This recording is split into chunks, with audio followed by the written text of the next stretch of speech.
My wife's obsession with a painting is ruining our lives. By /JamFranz. My wife Samira had been working in art restoration for years and was finally promoted to the head of her department. She's always been a talented artist, and the science behind it was an added bonus in her mind. I was so incredibly proud. It was her dream job. At first. For that first year, she was ecstatic. Even when she worked 60 hours a week, even as she was restoring famous pieces of art, or pieces so old that any mistake or misinterpretation would be quite literally destroying history. Her words, not mine. She was truly happy. During her career, we'd developed a tradition. I'd meet her at the museum for lunch, and she'd gush about her work. If she could safely take a picture, no flash of course, she assured me, of what she was working on, she'd proudly show me. But a month ago, something changed. I first noticed it in her eyes as we were eating dinner. She stared off into the distance, an unreadable expression on her face. She looked more exhausted than I'd seen her in a long time. "So, what are you working on?" I tried to break the silence. Usually she volunteered the information freely and with excitement, but she had been quiet on this piece, almost avoidant. "You may have heard of this one." Her face finally lit up. "Blind portrait." I shook my head, asked if she could show me. For the first time, she told me no, but maybe I'd recognize it when she was done with it. "You're going to love it when you see it," she replied slyly. It wasn't one of their pieces, she informed me. It was from another prestigious museum, and she was assisting with the restoration after their own team had tried but couldn't finish it. Not the way it deserved, she added. They'd failed. The way she described the piece was with so much affection, I could see why she was pouring so many hours into it. But not long after, she began to change. Her already grueling hours transitioned into her practically living at the museum. When I went to meet her there for lunch, she'd ignore me, sequester herself in the lab instead until I gave up and went back to work. Days would pass without me seeing her, but in the instances I did, I could tell something was eating away at her. She looked exhausted. Her once beautiful hazel eyes had been the color of honey, with flecks of greens, blues, and browns. They were the first thing I'd noticed about her when I met her. Had begun to look duller and bloodshot, almost as if they were receding into her head. They were ringed with dark circles, and I could have sworn she was even losing hair over it. Over the next week, I must have asked her how she was doing 1,000 times, because she seemed to always have panic written on her face, but she never answered. Eventually, she confided in me the source of her stress. "They say I'm not moving fast enough. I'm not putting enough into it. It's never enough." She looked at me, her eyes red but tearless, as if she'd already been crying for hours and had nothing left.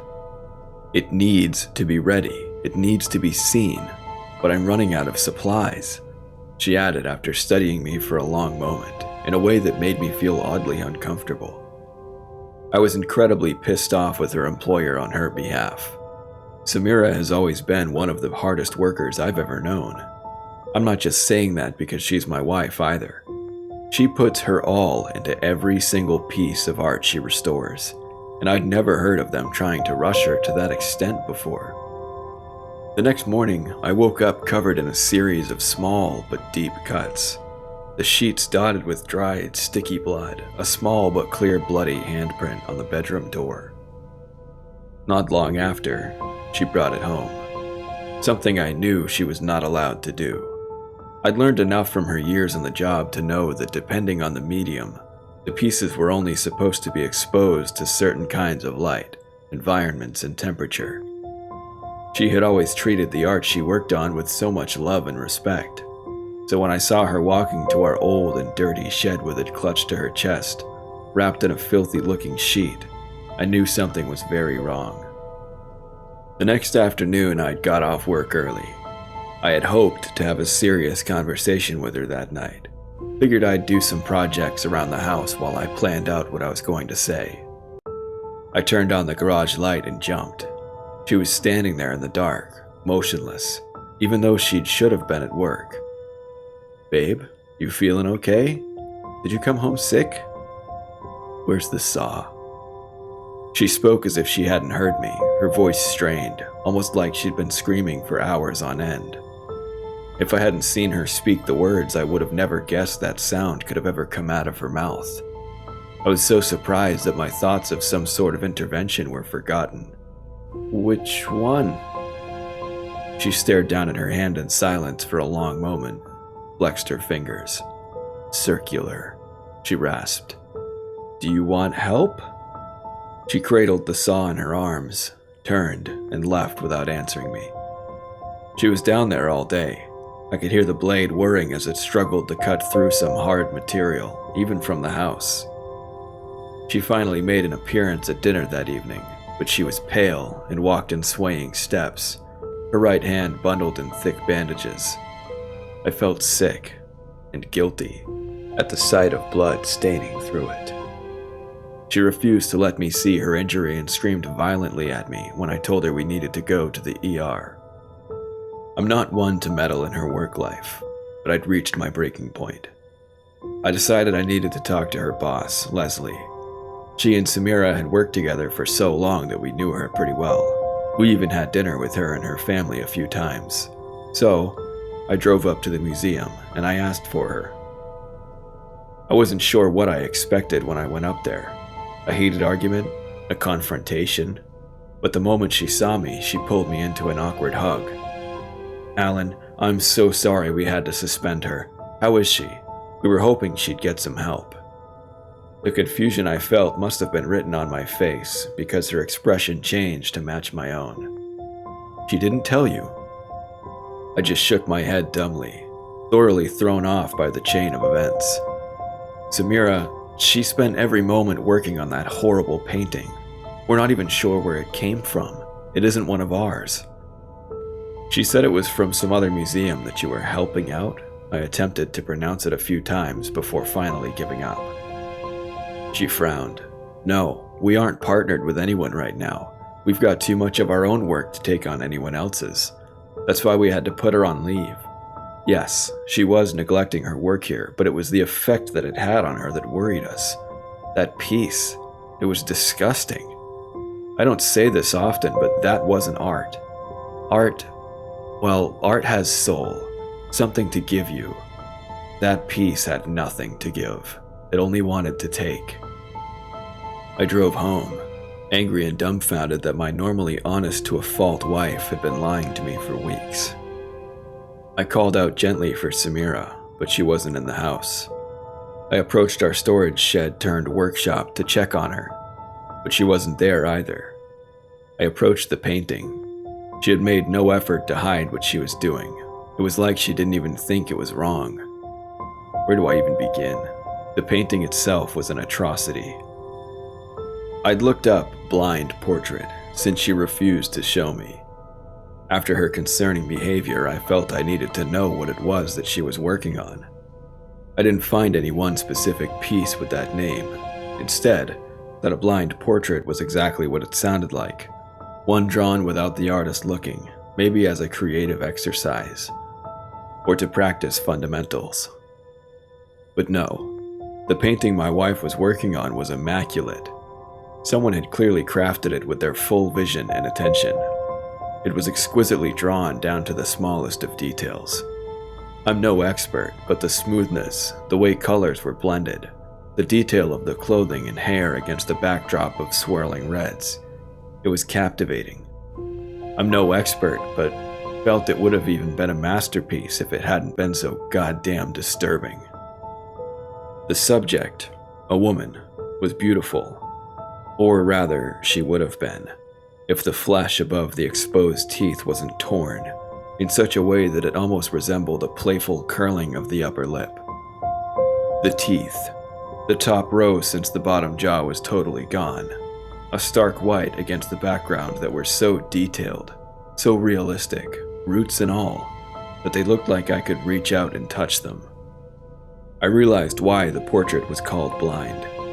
The young woman, she had no eyes. Rather, just dark holes in her skull where they should have been. The twin streams of blood and damage to the delicate skin around them that the artist focused on in painstaking detail suggested they had been there at some point, though. The longer I stared, the more I felt tempted to reach out and touch it, to complete it. I felt myself striding towards it, clawing at my skin, reaching for my eyes. She looked so incredible with a pair of her own. What finally snapped me out of it was when I got close enough for the smell to hit me. It was so overpowering that my eyes began watering profusely, breaking my eye contact with it. I couldn't help but gag when I realized how exactly Samira had been restoring it. The reds of the background behind the woman, they held the odor of copper and faint decay of old blood mixed with paint. Long bits of white bone with cut marks had been haphazardly added to fill the missing portions of the frame. The teeth. There was a reason they looked so realistic. Exposed roots placed lovingly, completing where the woman's should have been. Samira had flashed me an odd but otherwise perfect smile just the night before. I wondered how many others had tried restoring the painting. What exactly had she meant when she said that they failed? Leslie's words about the painting only taking were fresh in my mind. I waited up for Samira for hours that night. I eventually heard her come in and the sound of our ancient sofa protest as she fell into it. "Babe," I whispered cautiously, "we need to talk." She ignored me, her back turned, and eventually I headed back upstairs. I should have never left her. I should have tried harder to get her help. She was gone again in the morning. I searched for her in the house before finally finding her standing in a shadowy corner of the dark shed. She was painting what appeared to be crudely drawn, swirling faces with her fingers. Even in the scant light, I could tell what medium she was using to paint with. I tried to go to her. Clearly something was very wrong and she needed my help. But mid-step, I found myself turning to approach the painting instead. As much as I hated it, as much as it sickened me, I couldn't get it out of my mind ever since I'd seen it. I needed to see it. I needed to complete it. I choked back a sob when I moved back the fabric covering it. I still hate myself for the fleeting pang of jealousy that I felt. It was finished. It was a new addition since the last time I'd seen it. A pair of perfect hazel eyes. Thank you guys for listening, and I hope you enjoy the rest of your day. Goodbye.